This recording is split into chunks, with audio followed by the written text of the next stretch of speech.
Olá, amigos e irmãos, muito bem-vindo a você que tem nos acompanhado em nosso canal, tá certo? Hoje eu tô gravando, tô usando o flash do celular, dando um pouco de reflexo, mas para tirar um pouco, melhorar um pouco a qualidade, mas não ficou tão bom. Mas vamos lá, vamos falar de alguma coisa. Vamos falar de alguma coisa. Na vida conjugal, né? Cada casa tem sua doutrina, o jeito do homem, o jeito da mulher. A gente não deve estar copiando, né, ou desejando a vida do outro. A gente precisa buscar boas maneiras de se viver. Às vezes as pessoas se enganam.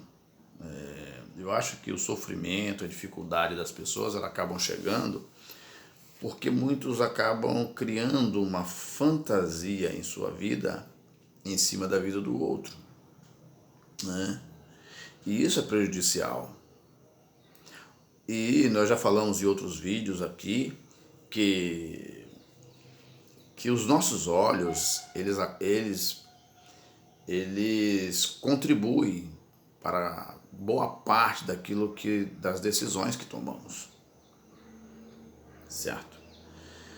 E já falamos também que a vida das pessoas depende do seu histórico, como que ela chegou, como que ela conseguiu. E talvez muitas pessoas ficam aflitas porque o outro está prosperando, ele não. Então tudo depende de como foi construído essa união conjugal, de como eles se comportavam quando namoravam, qual era a visão do rapaz quando namorava, qual era a visão da moça quando namorava.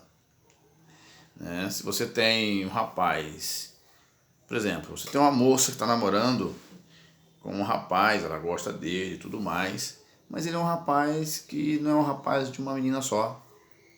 Ele tem mania de querer namorar, além da sua namorada, namorar outras moças.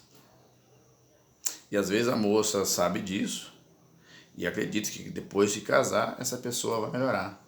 Mas em algum momento, não estou dizendo que não vai melhorar, pode melhorar. Mas todas essas coisas têm que ser corrigidas antes de se casar. E vice-versa, ambos os lados. O casal, às vezes o jovem fala assim, vou casar para me resolver aquele problema, tá entendendo?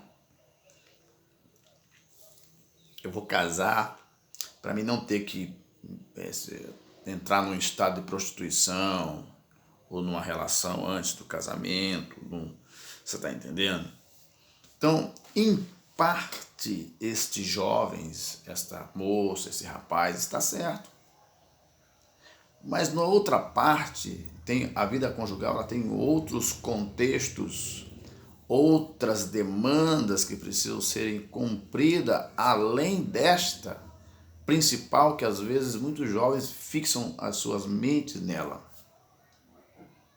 A boa vivência, o trato, o entendimento, todas essas questões precisam ser tratadas no namoro e no noivado, não depois que casa. Você está entendendo? E o homem, na verdade, o homem ele não precisa ser tão agradável também. Às vezes há pessoas que acham que, cara meio grosso, meio isso, meio aquilo. Não. Às vezes o homem ou a mulher, talvez ambos não precisam ser tão agradáveis assim, mas pelo menos respeitosos. Que cada ser humano tem a sua personalidade. Tá certo? Cada ser humano tem o seu jeito de viver. A palavra de Deus diz que o homem deve amar a sua mulher. E o apóstolo Pedro ainda diz que, se possível, ele precisa dar a sua vida por ela. Se possível. Não é que tem que o homem sair por aí, pular da ponte, ou pular debaixo de um caminhão e sair se matando porque ele ama a esposa. Isso aí não, é coerência. Você está entendendo? E da mesma forma a mulher, amar e respeitar o marido. Só que no cenário atual em que nós estamos vivendo, as pessoas não estão levando a sério isso mais. Você está entendendo? Então é muito comum. Então, como as pessoas não estão levando a sério e o sistema está empurrando goela abaixo das pessoas esse tipo de comportamento, as pessoas vivem já esperando o momento para se separar ou divorciar. Os homens precisam melhorar. Claro, a parte masculina, os homens precisam melhorar no seu trato para com as esposas, para com as suas namoradas. Eu acredito que ainda há muita violência.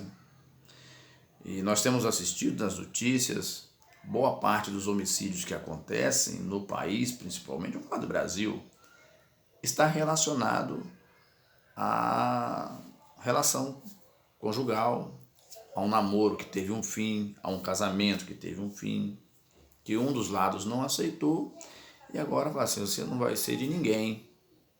Isso é uma atitude de influência do mal que entra na cabeça da pessoa. Então, a vivência entre as pessoas ela precisa ser trabalhada. Talvez os pais acham bonitinho os filhos namorarem, gostar da garotinha, do garotinho.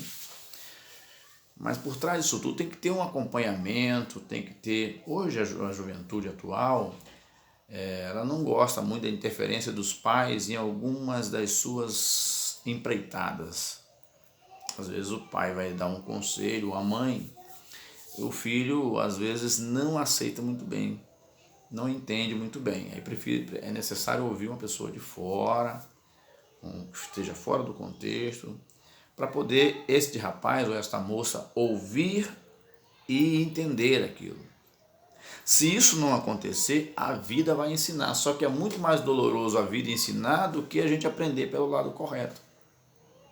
Se um filho, por exemplo, eu só não concordo assim, particularmente é uma coisa minha, eu não concordo seja uma moça ou um rapaz. O rapazinho tá dando uns beijos na mocinha aí, pai e mãe finge que não sabe, finge que tá tudo legal. E a partir do momento que esse rapaz ou essa moça decidem namorar, buscar uma coisa séria, os pais rumam uma guerra terrível. Isso eu sou contra. Eu sou contra veemente. Eu acho que isso não é um comportamento legal de pessoas que estão pensando de maneira séria. Enquanto a menininha está beijando um e outro rapaz, está tudo certo. Enquanto o rapazinho está dando umas beijocas nas mocinhas da igreja, está tudo certo. Fazendo coleção das moças que passaram por ele, está tudo certo. Fazendo coleção de rapazes que passam por ela, está tudo certo. Mas quando ambos querem buscar uma coisa séria, aí tem guerra, aparecem profetas de tudo quanto é lado. Então todas as coisas precisam ser avaliadas. Eu acredito nas coisas quando esse rapaz e essa moça estavam namorando de maneira irregular, o profeta teria que ir lá e repreender. E eu já vi isso acontecer. No meu tempo, quando eu era solteiro, de moça encontrar com um rapaz e num dia e no outro dia o profeta falar, ó, esse não é o caminho que você deve seguir. Isso eu já vi. Também não condeno o conselho espiritual. O conselho espiritual é muito bom, mas tem que ser isento. Quem vai aconselhar tem que ser isento. Ele não tem que ter nenhum sentimento de como não gostei daquela menina para aquele rapaz. Aí é outro erro grosseiro, tanto do lado do homem e da mulher. Às vezes, por exemplo, eu sou casado há quase 30 anos. Mas quando eu namorava, muita gente dizia para mim, falava para minha esposa, olha, ele não serve para você, ele é um cara esquisito. Você tá entendendo? Então, as pessoas às vezes nos medem com o olho. Claro que há casos que as pessoas acertam, mas a maioria deles as pessoas acabam cometendo excessos. Você tá entendendo?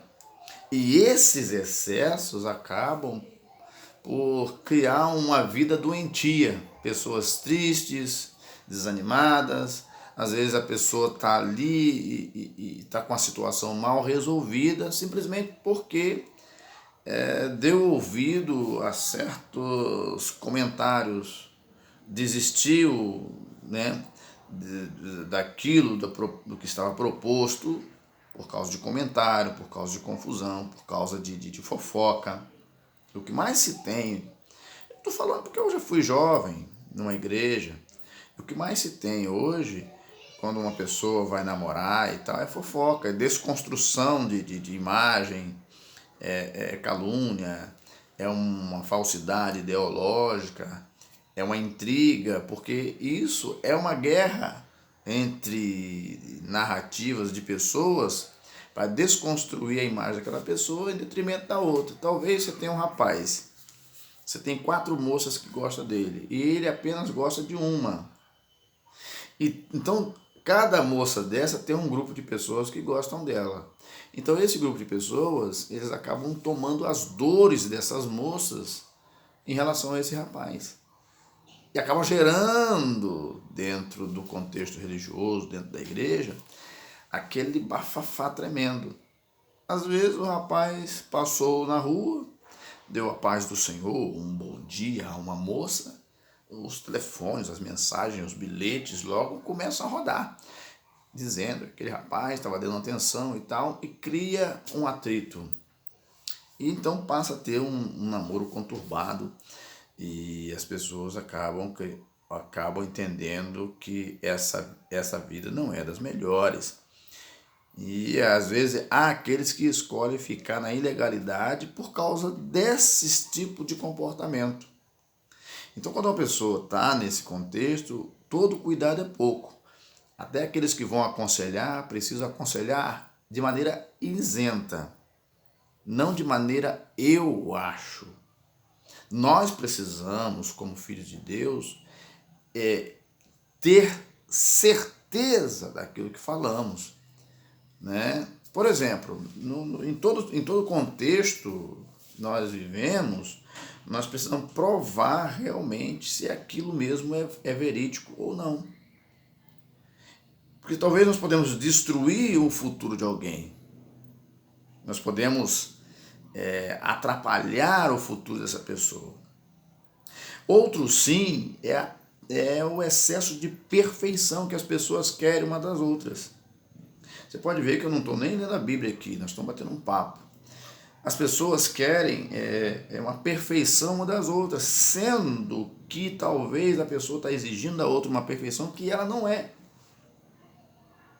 E às vezes há certas situações seguinte, que uma senhora que é mãe de uma moça, 2 ou 3 moças, às vezes consegue ver o defeito na outra moça que não pertence à família dela.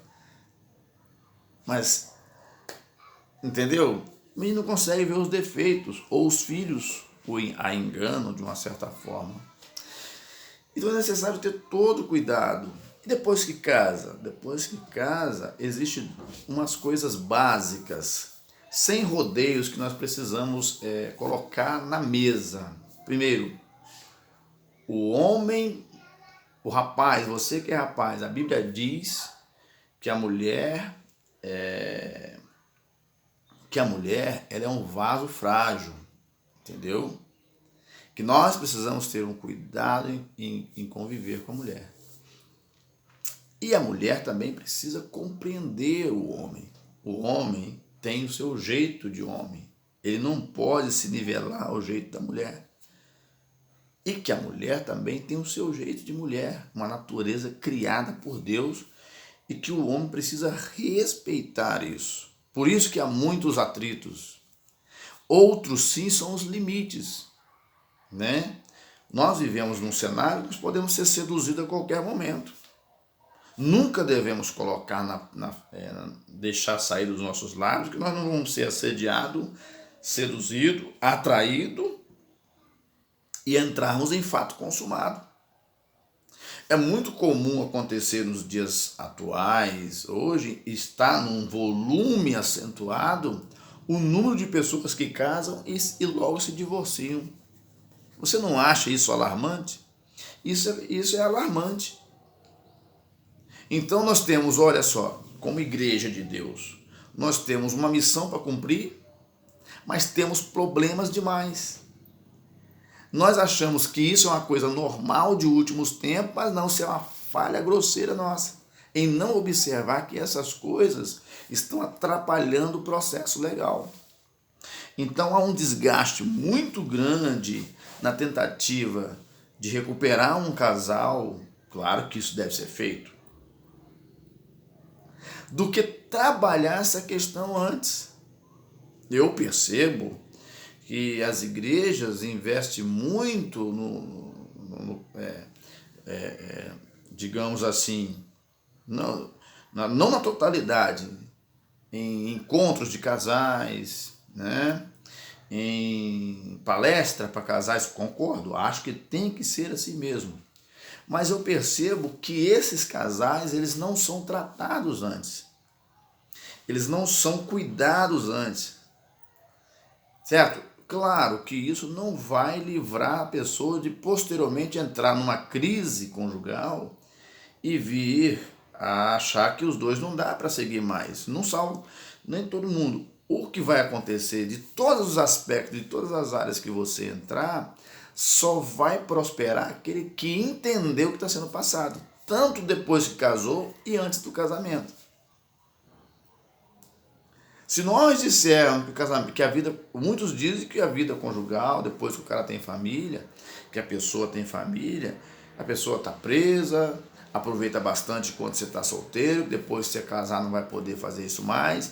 Isso são tipos de narrativas que traz e coloca uma visão sobre o casamento, sobre a vida conjugal, sobre a vida familiar, como se fosse um bicho, um monstro de todo tamanho. Não é. A questão em relação à vida conjugal e familiar é os compromissos, compromisso com a vida. A partir do momento que o rapaz chega na casa do cidadão e diz para ele, conversando bigode a bigode, e diz para ele que ele gostou da filha dele, que ele quer casar com essa moça, que ele tem planos e intenções para essa moça, ele está, a partir daquele momento, assumindo uma responsabilidade de homem, não é de garoto, ou naquela palavra mais simples que se diz, uma palavra de termo geral, ele não é um moleque, você está entendendo? Então, quando o rapaz se direciona para a família da moça e vai conversar com ela, com os pais da moça, pedir em casamento, ser autorizado e tal, que as duas famílias, que aconteceu comigo. Primeiro, o rapaz vem na casa da gente, conversa, eu casei uma moça e um rapaz. E ambos as famílias se juntam para se conhecer, a família do rapaz e a família da moça. Eu acho isso interessante, porque é necessário que esse laço de amizade, ele possa se perpetuar ao longo dos anos, ele possa se prolongar e ser permanente. Então, às vezes, há nas famílias e membros da família que não gostou da moça. E há também membros da família do lado da moça que não gostou do rapaz. Você está entendendo? Isso faz com que nas gerações futuras, nas relações familiares, no encontro de famílias, alguns atritos possam acontecer. Discussões, porque há sempre uma insatisfação. Principalmente, nós vamos fazer aqui uma síntese da situação, quando aquele rapaz casou com uma moça e já naquela família tinha já outro casado e está capembando ali para sobreviver, o rapaz está lutando, ficou desempregado, veio a crise, veio os problemas, está enfrentando uma luta tremenda, mas daqui a pouco vem um outro rapazinho, casa com a irmã, né, da esposa desse indivíduo. Agora, de repentemente, o que casou primeiro, ele não tem uma casa. Mas o que casou logo depois, ele ganhou do pai dele uma casa. Só que no contexto de vivência, não dá para a pessoa interpretar isso, que não foi aquele rapaz que comprou aquela casa. Foi os pais que deram. A diferença dessa vivência, ela passa a ser entrar num estado de menos amistoso, porque, entendeu? E às vezes esse tipo de insatisfação ele acaba nem vindo da parte do homem, acaba vindo da parte feminina. Ah lá, ó, fulano chegou agora, casou, já tem a casa dele, e você? E você? E você quer ver quebrar um homem, deixar um homem chateado, é você falar com ele assim, olha lá, fulano casou com a minha irmã agora, já tem a casa, já tem um carro, e nós estamos aqui nessa miséria aqui. Até aí tá bom, mas imagina bem quando a mulher chega pro camarada e fala assim, olha, se eu soubesse que você era desse jeito, que você com um zero à esquerda, eu não tinha casado com você. Então, há N formas de atrito que acontece numa relação que outros cenários acabam contribuindo para isso, mas não porque é mal, é porque nós interpretamos mal. Quando eu casei, eu procurei a viver uma vida, falei com a minha esposa, vamos viver uma vida, vamos resolver os nossos problemas, se tivermos dificuldade, vamos procurar o nosso pastor, que é o nosso conselheiro, e nós nunca precisamos procurar ele para isso. Nós sempre sentamos, tratamos das coisas para resolver entre nós. Nisso nós somos amadurecendo, tanto ela quanto eu. Se algum irmão meu, ou a irmã minha, ou um parente meu prosperou e cresceu mais do que eu dou graças a Deus. Porque cada homem e cada mulher tem a sua história. As pessoas devem parar com esse negócio de ficar comparando a vida dele com a do outro. Isso gera insatisfação. Agora, cabe também o outro lado a não tratar com menosprezo porque o outro não chegou. Certo? Veja comigo. Eu ajudei muitas pessoas, né? E várias pessoas depois que casaram depois de mim estão se sobressaindo melhor. Eu tenho que ficar na posição daquele que estou insatisfeito com aquele que está sobressaindo. Em particular, eles são mais novos do que eu, mas cada história ela tem o seu perfil. Então as nossas histórias são... Então um homem ele não deixa de ser menos favorecido só porque ele não chegou a algum lugar ou não conquistou uma oportunidade. Claro que existem fatores, N fatores. Nós precisamos entender. Há pessoas também que não aceitam um conselho. Às vezes a pessoa acha que... Às vezes a pessoa vai dar um conselho. Conheço pessoas que você vai tentar conversar com ele, dar uma sugestão, a pessoa acaba aborrecendo. Eu sei, não preciso me falar. Então isso acaba tirando daquela pessoa a oportunidade de crescimento também. Há momentos que nós temos que buscar apoio. Mesmo que a gente não tenha muito apoio, mas pelo menos tendo um ou dois ou três ali por perto nos apoiando, nos ajudando, a gente se entendendo. Não precisa ter todo mundo te apoiando. Você está entendendo? E para que você consiga alcançar. Agora, não estou dizendo que você está passando por isso. A vida, por exemplo, estou aqui na minha casa. Beleza, já aconteceu na minha casa. De eu acender a churrasqueira e olha que eu demorei anos para poder assar carne na minha casa, né?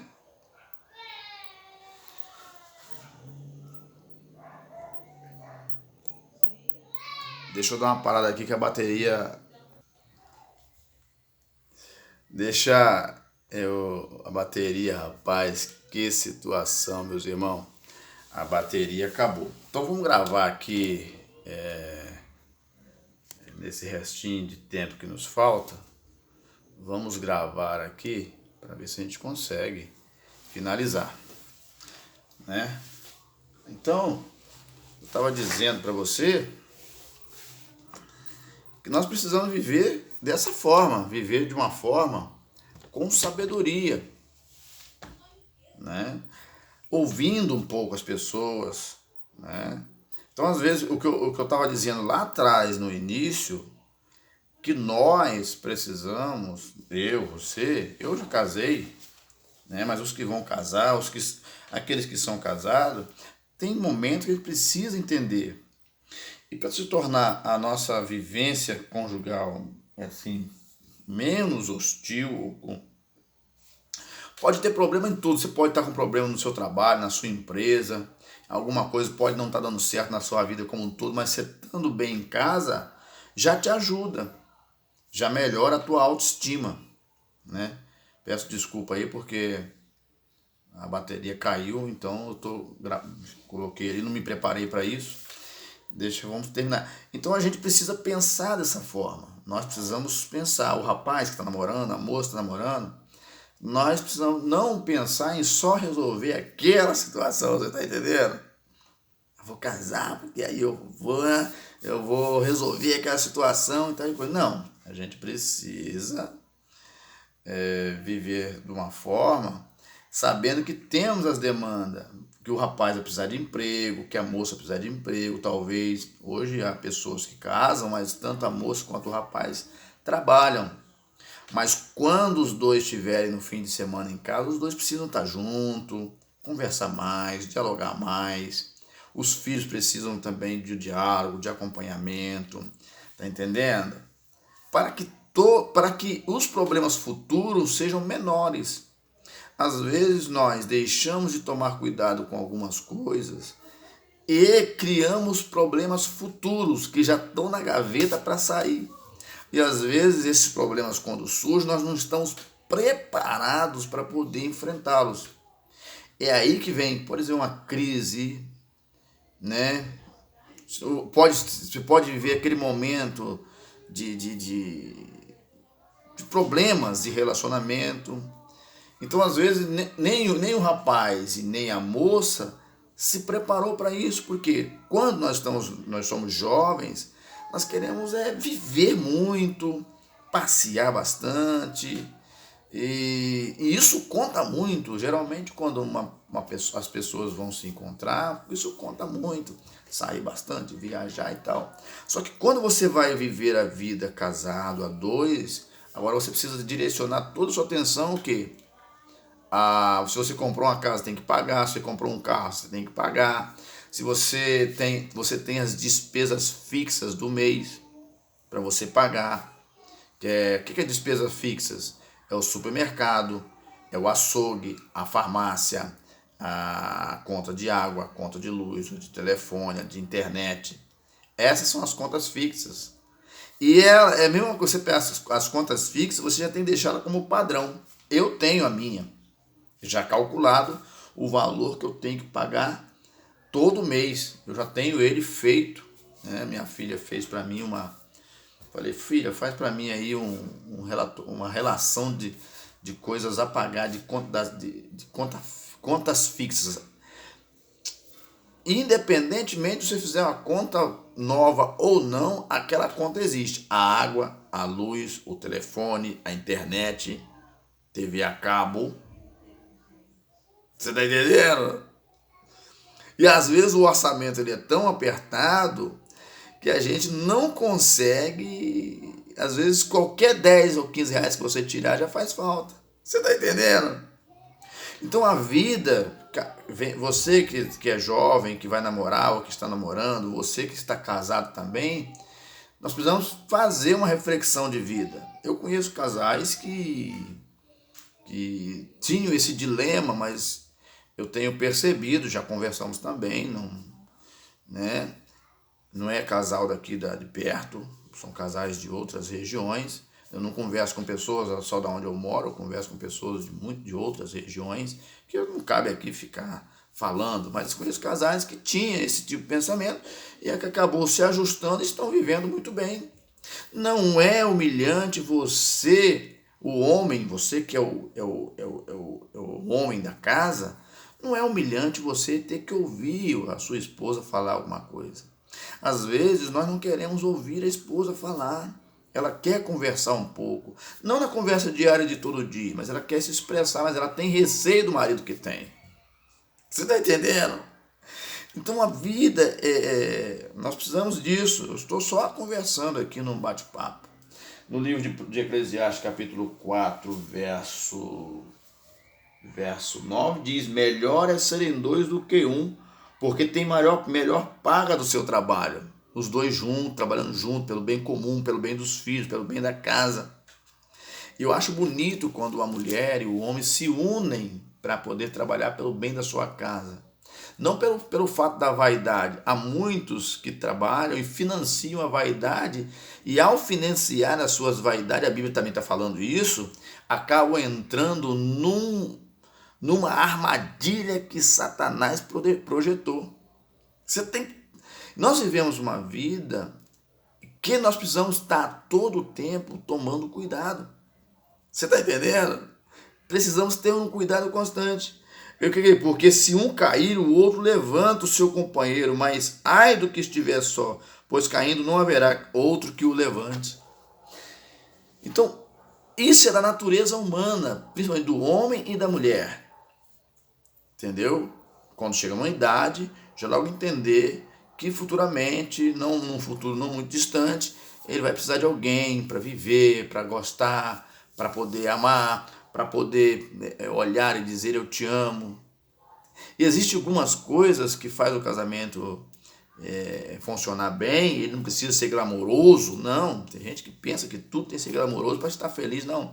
O que faz um casamento feliz é o respeito mútuo do homem e da mulher.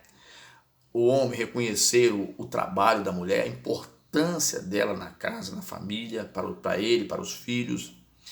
A mulher reconhecer a importância desse homem lutador, desse marido trabalhador, respeitador, que não tem olhos para outras mulheres. Tendo esse tipo de observação, né, o homem falar pelo menos um obrigado por uma boa ação. E uma coisa que eu observo, eu tenho minha esposa, às vezes ela gosta muito de fazer as coisas para as pessoas comerem, e eu percebo que todo mundo pode comer, os meus filhos, minha nora, meu genro pode comer, ou outro parente, amigo que tiver, mas ela me pergunta se não vai comer não, por quê? Ela se sente satisfeita naquilo que ela faz, porque quer agradar o seu marido. Não sei se todas são assim, mas que nós possamos procurar esse entendimento, buscar um entendimento para que a nossa vida, como um todo, seja uma vida próspera, abençoada, alegre e feliz. E nós podemos isso. Você pode isso, eu posso, e você que vai casar também pode. Deus abençoe a sua vida. A gente volta a falar numa próxima oportunidade.